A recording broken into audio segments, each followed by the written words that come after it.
Hello everyone, I hope you're having a great day today, and in this video we're going to be talking about a book series that you probably forgot about or maybe never even heard of. Now if you're a fan of Diary of a Wimpy Kid, I've made some videos about that. There's a good chance you'll like this book series that I'm talking about.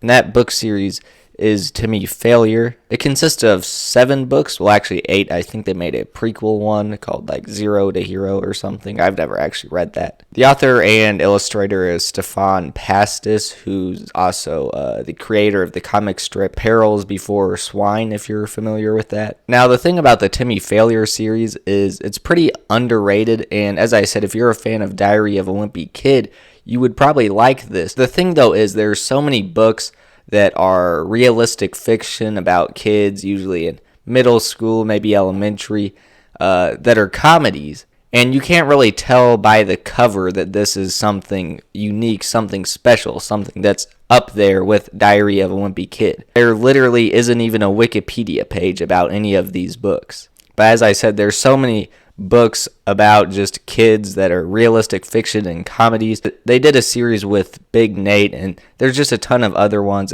But I will say this series definitely is one of the best. The author just does an exceptional job of not just making this funny, but the wit is just remarkable here. And I don't want to spoil the books, but the main character is just a kid that, thinks he's a detective and is actually just so dumb. But the way it is written is just something else.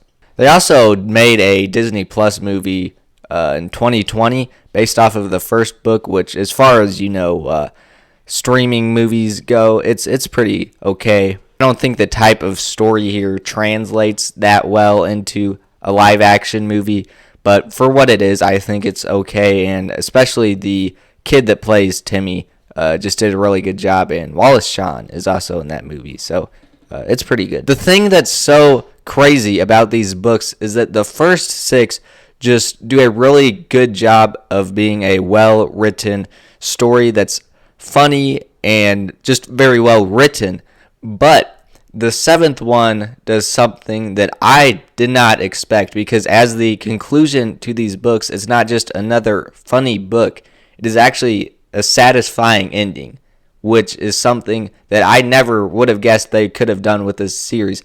As just funny as they are as books, I did not realize that there could be a satisfying way to conclude this saga. There was literally fan service in this. It's like Avengers Endgame, but better. I mean, there's literally fan service in this, and it's just like 300 pages or something. Remarkable what the author was able to do with this series. And as I said, I just think this is a very underrated series. If you read some of these books, let me know down in the comments. And if you haven't, I recommend you check them out, especially if you're a fan of Diary of a Wimpy Kid, as I've said. And I also have some other Diary of a Wimpy Kid videos on my YouTube channel that you can check out. As always, thank you guys so much for watching, and I'll see you guys in the next one. The author just does a really good job of... The author just does such a good job of making it extraordinarily funny,